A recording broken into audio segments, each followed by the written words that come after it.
welcome to the crew. Dawn Zoldai here. I'm your co-host. And I'm Mike Peel, the other co-host of the full crew. Welcome back, and this is your weekly newscast. We are so excited today to have with us these two complete pros, Danielle Gagne and Randall Warnas. So welcome to the crew. Great to be here. Absolutely. We're going to kick it off today with Danielle. She picked out a really cool article. By the way, everybody, I'm live in Houston, Texas at the Energy Drone Robotics Coalition Summit, and I'm in my hotel room, as you can see. Volatus is going to have a huge presence here. And Danielle's article is relevant to a lot of the content that's going to be shown today. So if we can show that article, Mike, that would be awesome. Well, actually, before we dive into that, if you can like this video, subscribe to our YouTube channel, and hit the notification bell, that really helps us out. And yeah, we're going to check out this awesome article that Danielle got.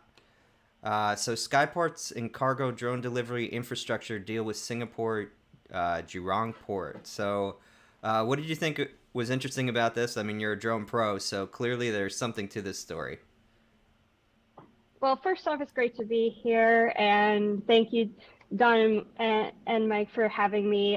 So Skyports is doing something really unique, and I think it's not necessarily the story itself, but the idea of drones and cargo that I thought is very interesting, and just starting to see that get moving forward, especially this ship to shore, which is what they're working with, and Singapore always leading the way in a lot of this technology. And along with South Korea, Japan, they're all looking at this technology because it makes sense. You know, the South Pacific is a lot of island communities. There's a lot of cargo moving. And so getting that cargo, small deliveries from the shore to the ships in a more ecological fashion, a more environmentally friendly fashion, and also cost-effective fashion, is really becoming an issue.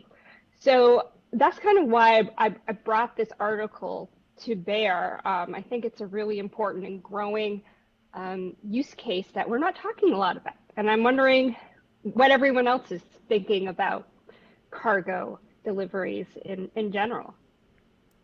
Well, I was going to go ahead, Mike, you go. Yeah, I mean, I've constantly spoken over the years with Mike Blades about like the concept of the middle mile actually being like the first place you'll see delivery drones.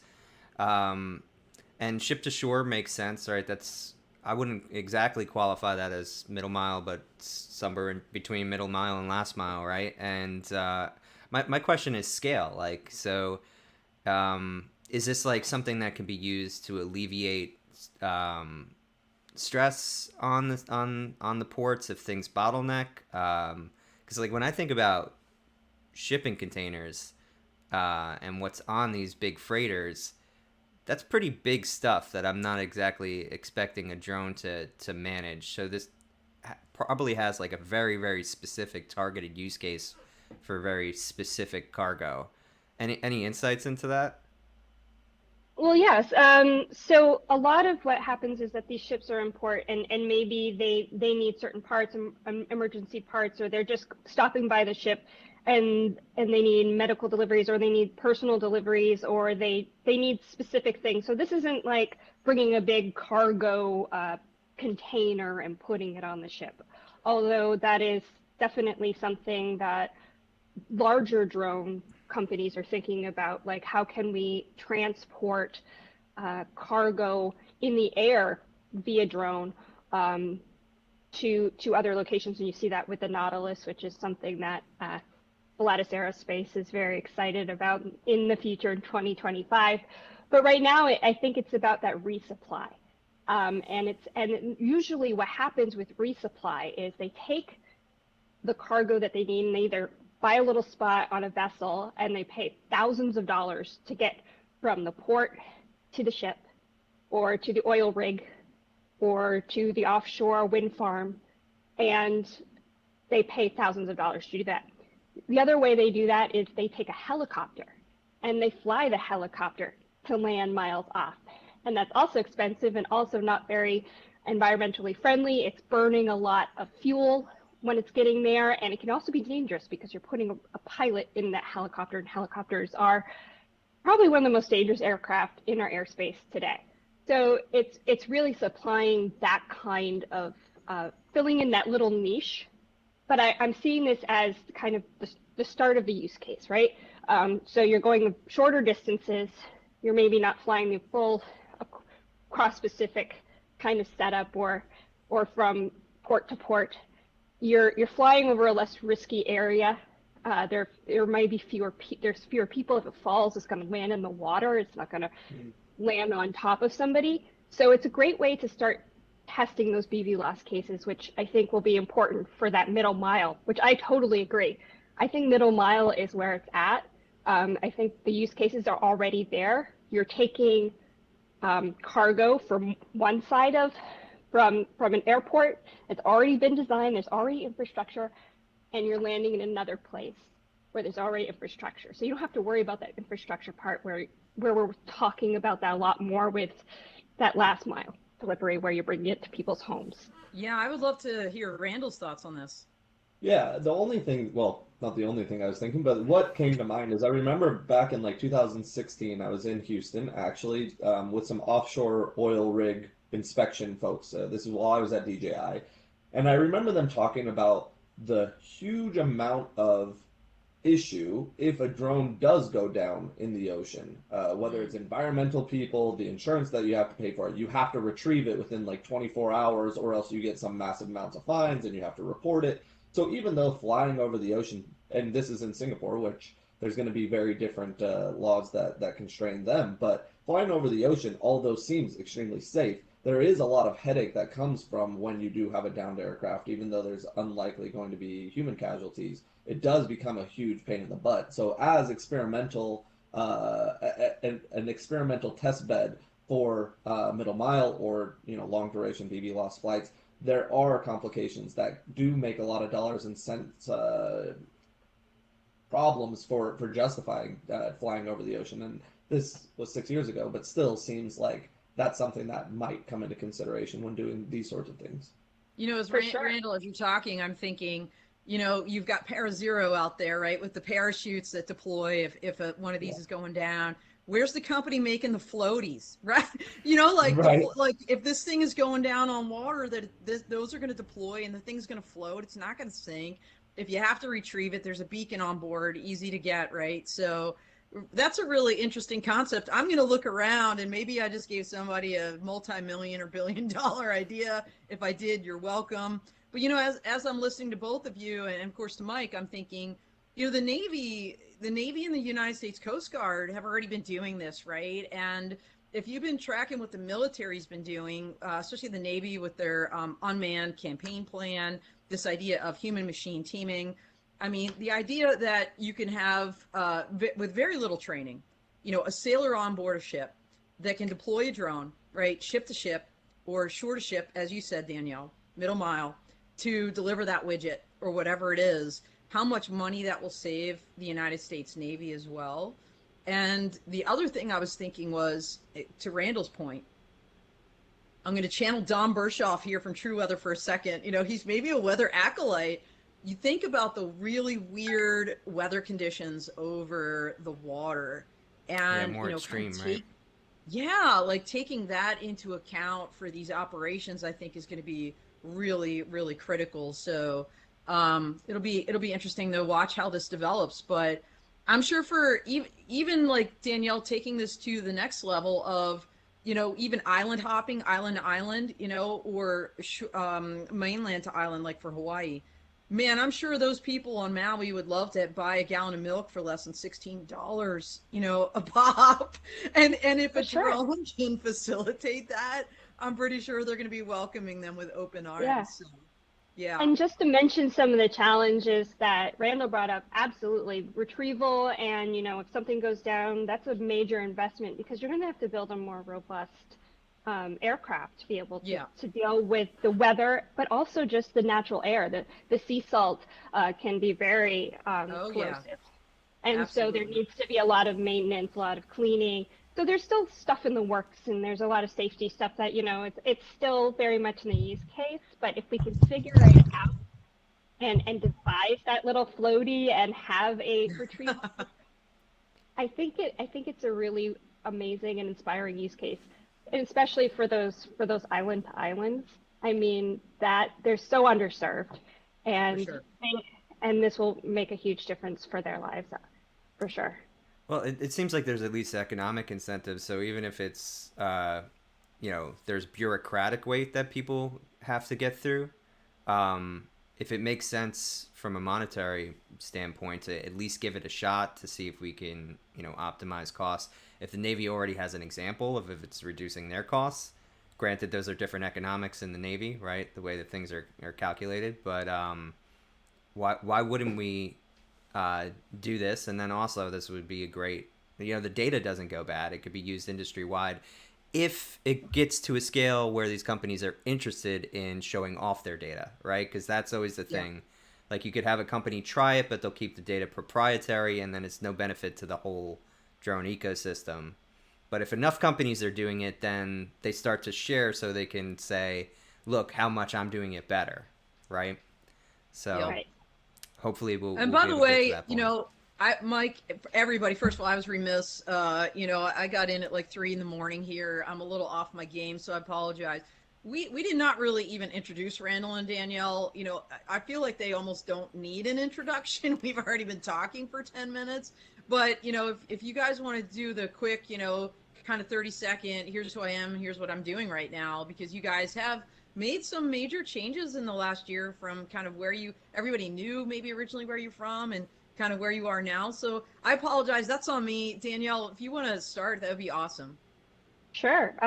So I started off in the drone industry about 3 years ago, working for Commercial UAV News as their editorial analyst. And I kind of got my feet wet there and got to meet a whole bunch of really brilliant people like Dawn and Randall and Mike. And so I was really thrown into the deep end there.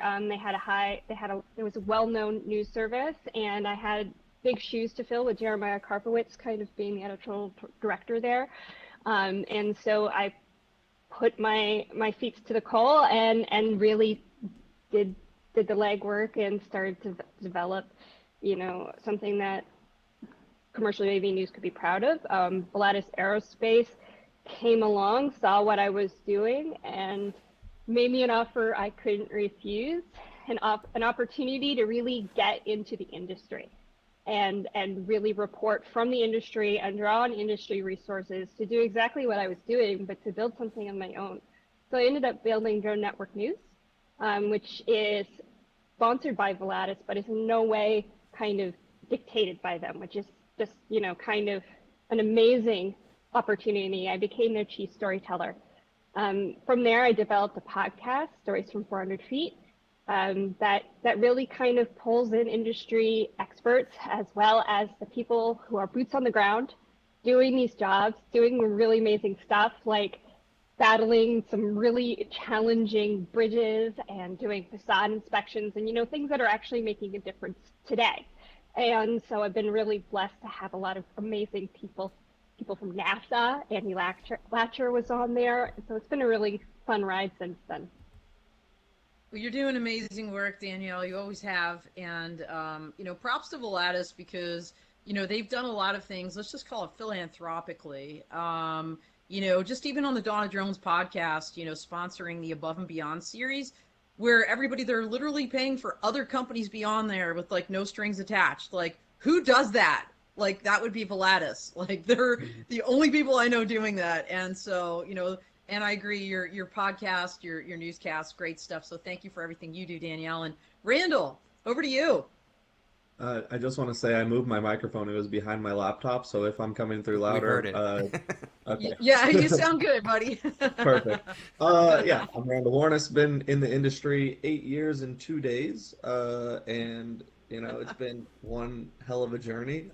Most of my time was, well, actually, a very small amount of time was at DJI. I think that's kind of the misconception. A lot of people, like, I was at DJI at a very important time. Started DJI Enterprise with a few colleagues, but I was only there a year and 3 months at DJI. Wow. But it still seems like I was involved with a lot of stuff there. Laying the groundwork for what was kind of drones going from a toy to a tool and being more enterprise focused. from there, I went to FLIR. I was at FLIR for a little over four years. And then the last year has been kind of wild, jumping between being the CEO of Autel Robotics and then being the GM of Atlas UAS. And now I'm at Enterprise UAS, kind of on the value-added reseller side, which I would say is the most undervalued, underrepresented, and like there's not a lot of credit given to the value-added resellers, but they really are the ones putting solutions in new customers' hands and growing the industry. So I like being a part of an organization where I can wear multiple hats and multiple brands and just find the right solutions for people, evangelize the technology across the globe. It's my favorite part of the business, and I will say I am very honored to be here with you three, all legends in your own rights, and yeah, excited to continue the conversation. So you Well, got some Randall, of you also have, I was going to say, your unmanned underground. Tell us just for a second Yeah, about that. so Unmanned Underground was a thing born while I was at FLIR because FLIR was unwilling to allow the drone folks to use social media to like have our own social media interactions. So we created a thing untied to FLIR, which was right at the start of COVID. So we were doing kind of leadership forums at the time, and then that evolved into a kind of a weekly, well, it was weekly, but a weekly. Podcast thing that we do on Twitch. And the idea is I just still want to be connected to the industry, still have interesting conversations, expose some of the really interesting relationships that exist throughout the industry, and not do so tied to any expectation or any brand, and just kind of have free flowing, very informal conversations about the industry. And we've been doing that for a while, and it's a good time. So if anyone does want to come and join, Don's been on there. Mike, I guess you were on you were on the first. I was on two of them because I was on the one that Brett did too. You're right. So you were the only person that's ever been on two Unmanned Underground things. Oh wow, I'll take that honor. Yeah. So Unmanned Underground is just a thing, a fun place to kind of play and talk about drones, and if anyone wants to be a part of it, just holler. Yeah, it looks like Danielle, you have you got something you want to share about Michael Hill? Oh yeah. I before we move on to the next thing, I know we don't have a lot, we each have a lot more to discuss, but I'd be remiss to fail to mention that if you're interested in learning more about offshore platform cargo resupply, Michael Hill is going to be presenting today at 3:45 to 4:15 at Waterway number 5 at the Energy Drone Robotics Coalition Summit. So go there, check it out, and learn a lot more. I'm sure he's kind of the expert from Volatus who can really fill you in on the particulars on that. I also want to say something super controversial because we have Mike and Danielle, formerly of Interdrone and Commercial UAV, but Energy Drone Coalition has been one of my favorite shows of the year for the drone space. I will say maybe my favorite because it's so targeted. So if you haven't been and you're not going this year, go next year because it honestly is like a very professional, very focused, very targeted show in which you'll get a lot of insights, especially to the energy space, oil and gas and transmission, etc. And super fun, man. They've got a robot row. They do a thing called Bots and Brews. I mean, where else can you get that? Mike, over to you. All right, Randall. Actually, we're gonna push it over to you. You got some stuff about ParaZero. Yeah. So files for IPO. That means they're growing, I would assume. So this is exactly the topic I wanted to talk about. Is there's this trend, getting investment in the drone industry used to be easier, becoming more difficult because of some failures and also just because of the current climate. So if you look back, we have Ag Eagle going public, I believe is 2016. We had Red Cat Holdings go public in June or May of last year. Then we had Dragonfly shortly after go public, and then there's ParaZero. Now, I know, Mike, you'll know ParaZero. Danielle, you might. Don, I don't know. But no, ParaZero was like our sponsor of the Donna Drones podcast with Delta Drone International, which at the time was their parent company. Back in September, like one of our first month sponsors. Oh, yeah, that's a really good episode too, actually. It was, yeah. Please let me show that there is unbiased and unfiltered information that I would share, because ParaZero still is a small company offering something that's important to a lot of mission cases, so I won't take away from what they're doing. But in this article, it says, ParaZero attained $1 million in revenue in the year of 2021.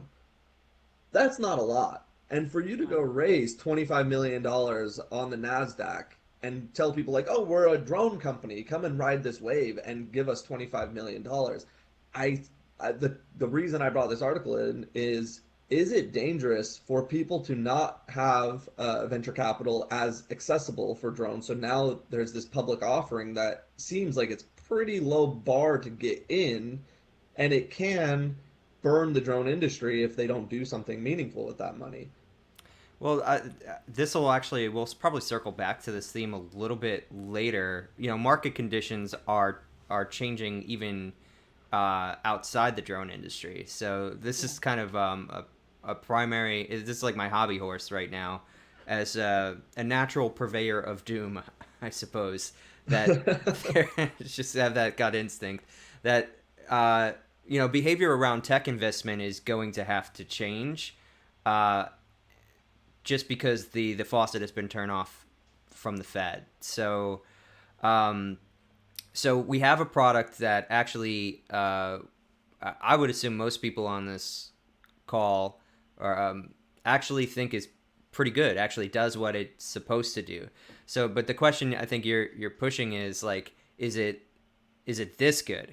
Is it worth this much money? And is that overhype going to backfire on the perception of the drone industry in general, or even the perception, not even on a public sphere, but from investment? So maybe not. It depends. Usually what happens with like companies that aren't like commercially well known, like broadly, is that the stock goes down from here, and the investors may back their money, but as long as it's not like a big blow up that backfires on the whole market, it kind of just hums along at that lower price for eternity after that. If they're able to run their business on top of that, then it was, I guess, a successful play for investors. That's kind of my take. What do you think, Danielle? Well, being part of a publicly traded company, I have a little bit of bias. Volatus Aerospace went public in January. And so what I see is there's a couple things, and I'm not sure if this applies to ParaZero, or maybe I can just speak more broadly to the idea of what it means to actually go public. You know, once you go public, there's a lot of governance. You have a lot of transparency, and you're beholden to the stakeholders and as well as other things. So what that's doing for the industry, or could potentially do for the industry, as long as, you know, we continue to build rapport and we don't fall back on that, is that we're going to start actually showing, you know, that we have good governance, and that can be a really important part of us in the industry, kind of moving towards maturity. And I think, you know, and Mike, we're going to be talking about this with your article moving forward when we talk about some of those other scenarios that we're dealing with. We're dealing with a very volatile market, and that can cause some questionable things. But at the end of the day, I think we can't stay in startup world forever. We have to start thinking about long term, because no company is going to stay as a startup. They have to actually think about next steps, and living off of venture capital is just, you know, a challenge. So I think that in and of itself, I think is a sign of maturity for the industry, that we're starting to think about moving towards a more publicly traded scenario where we're showing good governance and we're able to raise capital and continue to move forward as a business. But I think in terms of the business strategy, I think every single business is going to have to make that decision on what they need to do, what's the best point to go forward. And I am not economist at all. I don't do too much. I don't know a lot. So that's just from my 1,000-mile viewpoint, high level. I think that's a great point. And, you know, they say niches make riches. And I don't know, you know, how many other people are out there making a similar product to ParaZero. Like, if they're out there, I haven't heard of them, honestly. And I don't know about all of you, but we're pretty we're pretty deep into the industry. And I'm like, who else is doing this? And then I think, you know, what else is running in the background here? Because, you know, advanced air mobility, electric vertical takeoff, landing. We just talked middle mile. Some of these larger aircraft are going to need similar systems, bigger systems, and I know ParaZero makes those. So, it makes me wonder, what else is going on in the background that they know they have brewing, maybe some, orders, in the works or new products. I don't know, but like Danielle said, my guess is I like your comments, Danielle, about this kind of a potential sign of maturity in the industry. Look at Volatus, look at Dragonfly. I mean, y'all are doing pretty well since going public. And I just saw we talked last week, I think, right, Mike, about Dragonfly's lidar that they just put out. Yeah. So Jeremiah brought that up. Yeah, Jeremiah brought that. And so, like, you see these companies evolving too, which I think is awesome. So, I guess it remains to be seen, but it's a great piece, Randall, to bring up. And, the fact that ParaZero did, do the IPO. Because I forget, you were running around AUVSI, Randall. Somebody was saying, I heard people talking about ParaZero, but I don't know that it was in the context of this IPO. Like what I was hearing was like, what's going on with ParaZero? and then we see this, and I'm like, well, that's what's going on with them. So maybe they're right. Well, they've certainly been good in fostering private relationships with important players in aerospace. So if there is kind of a larger move to a bigger market besides UAVs, or at least some concept of what their next big move is, then this is like a logical step for them, right? The fear, though, is if you're going to try to take it from both angles, is that they don't see a next step, and that the only step is IPO to try and claim as much money for the investors. Because it's a huge proposition for a business to go under that level of scrutiny. And there's usually, those are the two big reasons. Well, we just need to pay our investors, so if we get scrutinized to death and die from here, at least we made the money back for them. Or we actually see a larger play that if we don't take this evolution, then we're going to be stuck in startup land forever. Yeah. I would say that Danielle, you brought up the amount of governance, and I think that also results in a difficulty to pivot quickly. And what we found over the last my 8 years in the industry is everyone pivots, and they pivot fast. And if you ask Adam Bree from Skydio if he would want to go IPO, maybe, but maybe not right now, because they need a certain level of autonomy and a certain level of speed. The pace of the industry, especially with DJI, basically having the gas pedal and the key to the ignition, like they dictate the pace. And if we start getting into a place in which you need to go to shareholders and you need to kind of be overly transparent about these pivots and show the numbers of why you're pivoting and have everyone kind of nod their head and understand it, or if they don't understand it, they bail. It could just be an uncomfortable situation at some point without that flexibility. But ParaZero, with their niche and their product being pretty well defined, maybe they are a perfect candidate for IPO. But what I see is just this trend, and not a lot of people really analyzing what that means for the industry. So I thought I'd bring it up here. Yeah, awesome. Good point. No surprises with technology like ParaZero has, right? It's right. Whereas drones are still rapidly evolving.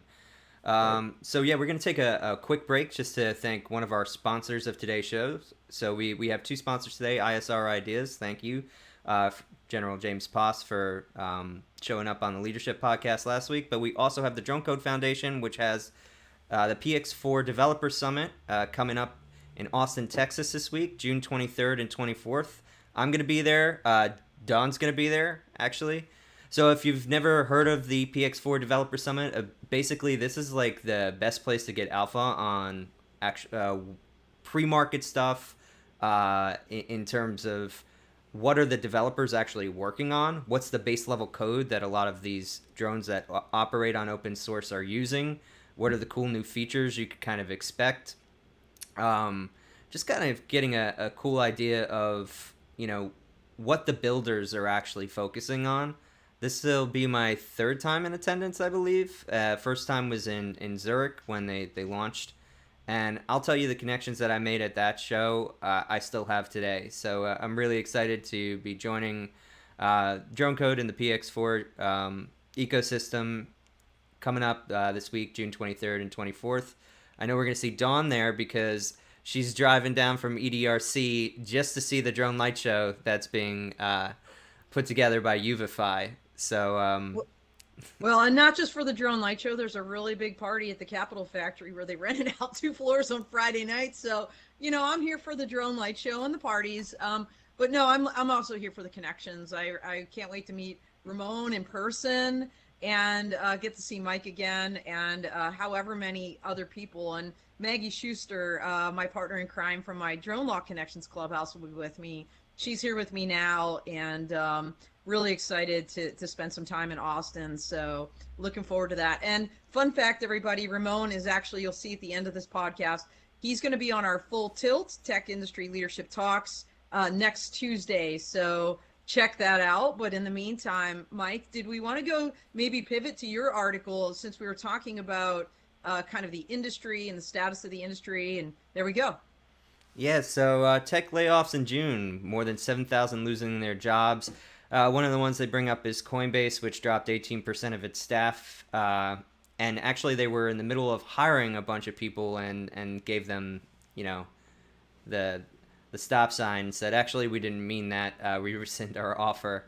Yikes. So this is just kind of, if you just look back at the history of the Fed rate, it was at 0% for almost a decade. And the people who are actually investing in these startups, they're basically able to take out big loans at 0% interest. So why not invest in a whole bunch of different startups? And you kind of saw this evolution over time where, we're all like secretly talking to each other, like, how is that startup going to make it? That seems like the dumbest idea I've ever heard. And the truth was, it was never going to make it, and it was the dumbest idea you ever heard. But there was just so much money to deploy that these venture capitalists had to deploy it. Because where else were they going to put it, right? Where you could possibly, if you hit 1 out of 15 with a Facebook or even a Snapchat, you're paying back in dividends. So I just see this as a big transition into the way that tech investment's going to happen. Which companies we actually value. I think you're going to see a shift towards real, actual businesses, also known as rabbits, where you have to prove your business case first before the investment comes. And I'm just curious, knowing that things have changed, what everybody here kind of thinks about it and how that might affect the industries that you cover and participate in. Well, I will say a point just to jump in.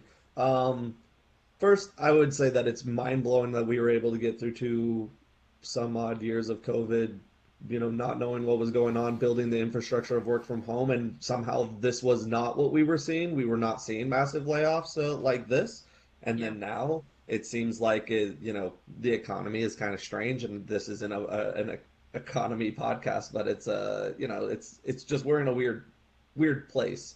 But a lot of this stuff is tech, not, I mean, it's like software or the stuff that's listed on the article, and not hardware. And I think that what we proved for the drone industry through COVID is that there's a lot of staying power with the necessity for this technology, no matter how bad things get or how much feces hits the fan, that there is needs for robots to do jobs, and we're not paying those robots. So there's needs for those robots. That means there's needs for the people building those robots and putting their brains behind the robots. And so that gives me some comfort as we go into this weird, uncertain time where, my wife works for a pretty sizable tech company, and they put a hiring freeze on for, all open positions. And that was like a week ago, and I was like, oh, is something happening? And then it just seems like there's one after another making these same announcements. And Mike, I think you put this article on here, and it's from today. So this is like something breaking news almost, that these tech companies are making these things happen. And I think that others will see this and follow suit, thinking it's okay. But I think that the drone industry is has proven that it can weather these kind of storms. What do you think, Danielle? Well, I definitely agree with that. I mean, it's been proven with everything that Randall just said. And on top of that, I mean, in terms of jobs creation, I mean, I know we talk about robots kind of taking over jobs, but really, when you bring a robot in, you're actually creating several more jobs. You know, you're making the job, you have somebody overseeing that job, you're having someone take care of the robot, and taking care of the data that it's collecting. So it creates more jobs around that. And I haven't seen any of that let up. People are still looking for people in this industry. It still has that forward momentum. Now, where the funds are going to be coming from, that could become a different conversation as venture capitalists. I think actually this puts a challenge on our industry to start building the business case, which I actually find a little bit refreshing in a way, because Yeah, yeah, definitely. because I think that's where we will have to be able to stand up and demonstrate the value. And there's value there. There's real value there, as Randall was pointing out, as we make our livings off of pointing to the value of where all this technology can go. So in terms of that, I think that's also a really important thing to keep in mind, is that this is kind of putting us in a position where we actually have to make that business case, and we can prove ourselves as not just, you know, we're not the Bitcoin of the tech industry. We're legit. Yeah, you know, we always talk about this idea of people creating solutions, you know, in search of a problem. And really that's a bass backwards way to run a business. You always need that value proposition first. And, you know, to Mike's point about people just kind of throwing money when it was out there early on even bad ideas, which, well, that's just a bad idea. You know, this really makes me think about also our very first crew. We had Mary McNabb and from Drone Life, right? And Romeo Dersher from Auterion. And Miriam brought up an article about these robot baristas, and again in Singapore, Danielle, because they are so forward leaning when you talk about autonomous vehicles, robots, and kind of what they're using things for. You know, and we talked about this idea of, will they replace the humans? And I agree with you 100%, Danielle. You know, what I worry about is that workforce of tomorrow, like all these other, you know, as people are getting laid off, whatever positions they're in right now, you're right, there are other positions out there, but is the training, is the education available for these people to, you know, for this pivot that we are going to need to see? And, you know, and that gets, you know, into our education system, and that's a whole nother podcast. And you know, but, you know, that I think that's concerning too. And so it is awful to hear people getting laid off, because as you look around, again, to Randall's earlier comment, you know, this is not an economy podcast, but no joke, I'm thinking milk probably is $16 a gallon in Maui, because it was like $7 when I went there 5 years ago. And if you haven't gone to the grocery store lately, it's like, what is going on right now? And so for people to lose their positions in this time, you know, in the tech industry, I mean, there's going to be some real impacts to people. And then where are those programs, the training opportunities, that education to pick these folks back up and give them opportunities, including in industries that are doing, I would say, pretty great and have the potential to keep soaring, like the drone industry or advanced air mobility. What do you think, Mike? Yeah, I mean, the big question for me is which jobs actually got cut, right? Yeah, So, that was a great question. You know, is it engineers? It depends on the evolution of the company, right? So I would assume at Coinbase it wasn't engineers, that it was a lot of kind of top level markety type people, people that would, you know, take positions like mine.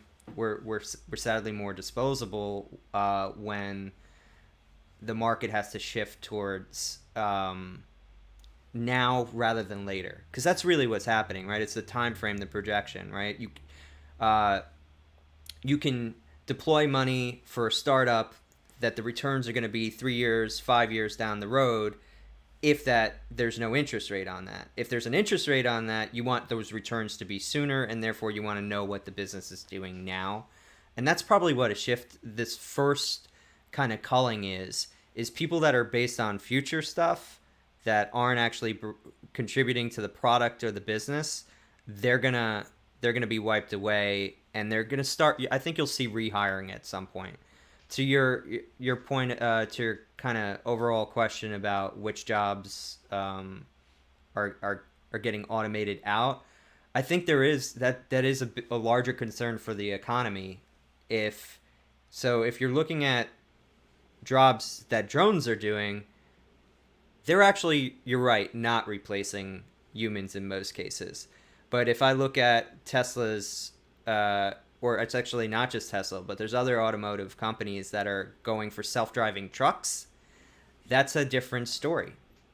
And yeah, I think that's the one, that specific industry is the one we have to be cautious about automating out, because that's a large chunk of the population that suddenly won't have a job, and they tend to be, more active when they're pushed out than other constituents. So it's going to be an interesting time ahead. I in terms of tech, I'm still actually excited by this on some level, because it was getting a little ludicrous, the kind of dumb things we were throwing money at, and a lot of real projects, because this was kind of like the philosophy is like, no, if you're not doing something like WeWork, proposing that you're going to buy all important real estate all over the world to set the price of real estate. That's how crazy those people had gotten. Like, we also ignored real businesses that were just trying to do shared office space in that sector. We ignored real businesses that were building drones for specific use cases because, well, are you taking over the whole market? So I think you'll see more targeted investment, and I think we'll actually see some cooler, more reasonable tech because of that. Can I say something on this before we? Yeah, absolutely. Sure. So I also think for the drone industry that we should be excited that there are talented people that have experience in tech working for, fast-paced companies that are moving, that they can come to the drone industry. The saddest thing is when somebody with a lot of meaning for our industry leaves our industry. It's so unfortunate, because then we're starting over with people that don't understand the nuances, that come in and think it's just another thing, it's just another piece of technology. We have, for those in it, we realize how small it is. For as much as it's covered on the news, we realize that you bump into the same faces. We know that the revenue numbers are not, we're not hockey sticking anytime soon, that it's now a slower climb, and that we need talented people to get us there, and talented people that have went through a couple bumps over, their first few years and understand the landscape. If we keep resetting, and engineers are probably the most pertinent, where these guys go to Google or go to Amazon or go to some big tech companies when they leave drones, it's really unfortunate. And so if we could take opportunities like this to say, drones are staying, this is a meaningful technology that does save lives, saves livelihoods, does put, efficiency and this idea of the future really in perspective. Join something like this industry, somewhere exciting and somewhere that you can feel some stability and really make a mark, and you could be the next person on the Full Crew podcast, or in a year from now probably, because they might not have much to say today, but to have that vision of being able to really put your fingerprints on something, drones is wide open for that. Yeah, I was going to say, Mike, when you sent that article, I don't know what I was clicking on, but I found a related one on the flip side of this, and kind of related to drones, and said, hey, here's some companies that you may want to start thinking investing in the drone industry. Kind of where we started with the IPO with ParaZero, and then Mike's comment on the tech industry, and Danielle, like, hey, drone jobs here, available here. So not surprisingly, some of these are military companies like Boeing, Lockheed, Northrop Grumman, of course. But then you do have Randall Google, right? Mm-hmm. There's that, because, and Amazon, and these folks are getting into the drone space, and they're putting some money in there. And then you've got folks like NVIDIA, right? So the guts, the software, all of these things are going to be so key. And this article from U.S. News, their money section, said, hey, here's like 7 you should seriously check out. So I think it's always a mixed bag. It's sad to hear folks getting let go, but there are so many opportunities still out there to be kind of positive about it. Go ahead, Danielle. And something that I'm always being reminded of and having conversations internally is that the we talk about drone industry as a homogenous group, and it Yeah. really isn't. No. It's more of an ecosystem of people who utilize drones, Yes. and that makes us also puts us in a good place to be more resilient than just say one particular service or software company that's servicing one group. Yeah. And Yeah, yeah, it's not absolutely. just the users, right? Like you said, it's like all the pieces and parts too. Go ahead, Mike.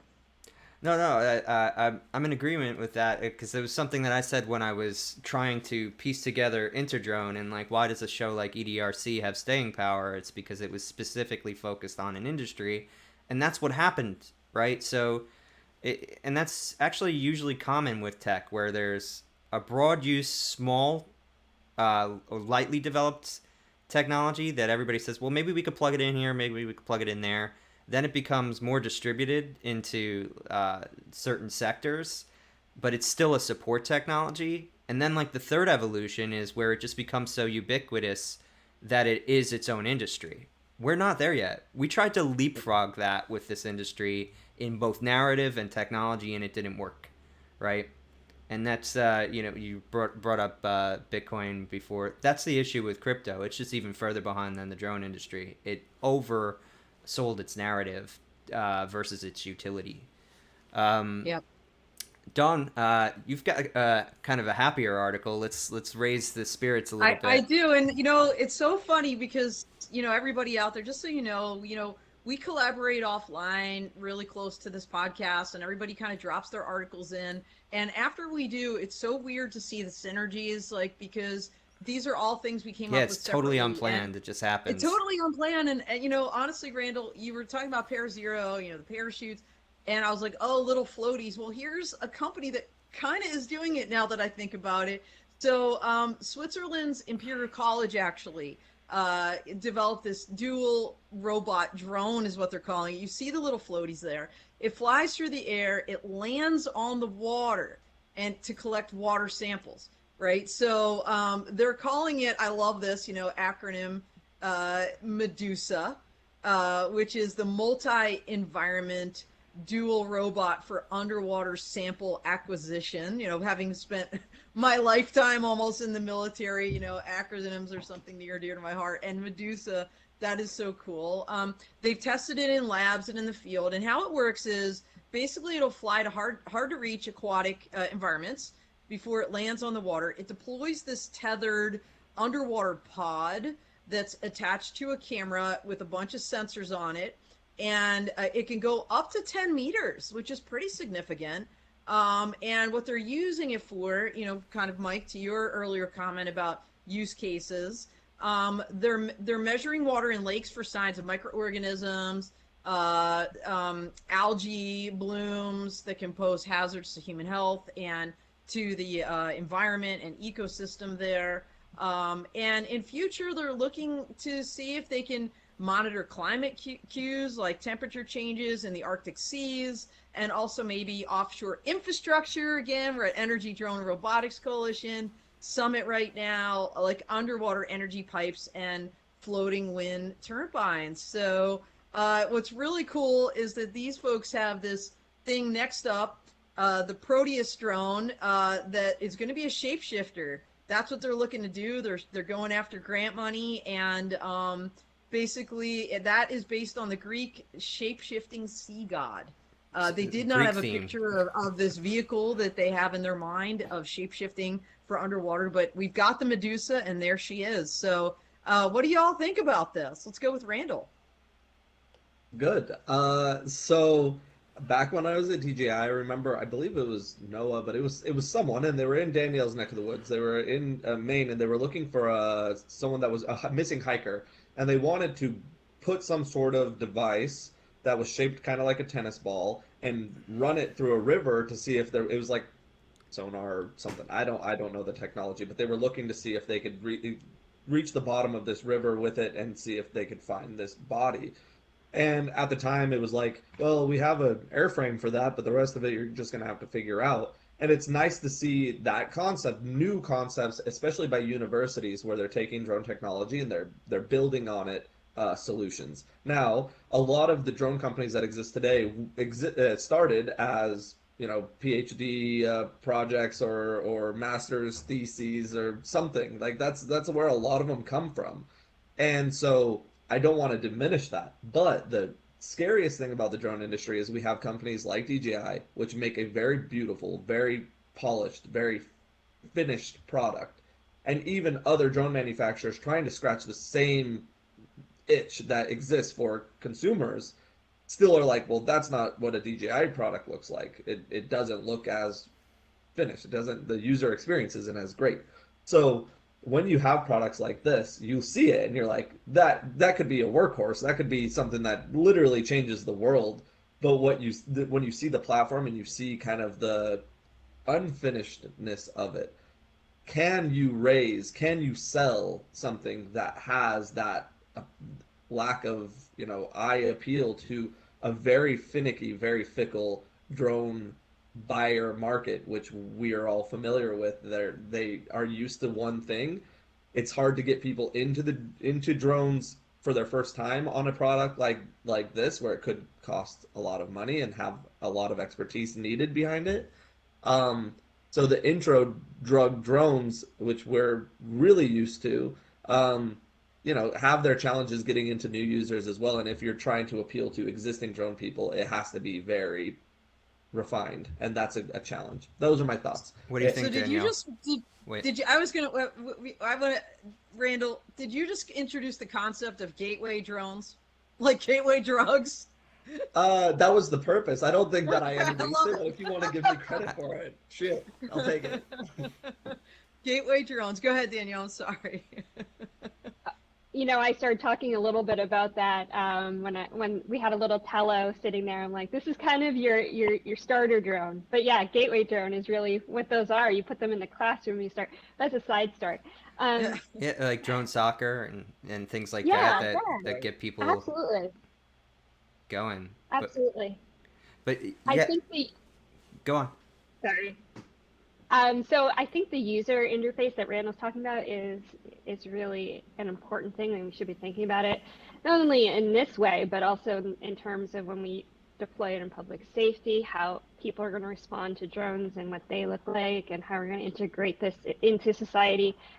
That what that user feels about that drone is going to be a major part and something very worth talking about. Um, Sideways, my inner drone was smiling a little bit because I just love this use case and what it could potentially do. I got to talk to uh, the University of Iowa geology department, who's finally using drones for the first time. Um, and just hearing their excitement and not knowing what drones could do, I can imagine bringing something on in that academic research space is a completely different kind of conversation. But the thing is like cost, as Randall brought up, like how are they going to be able to afford to utilize even this kind of technology to do the kind of things that we're looking to do, and where's the funding and all that stuff. So I think there's a lot of roads ahead, but so cool. And I think there's a pressure for it. I think, our ecology and especially our ocean ecology is really a concern right now. And if there are governments who are willing to put the funding in and willing to invest in this technology to see where it can go, I think there's a lot going on. Also, I love the fact that they're integrating with different drone technologies.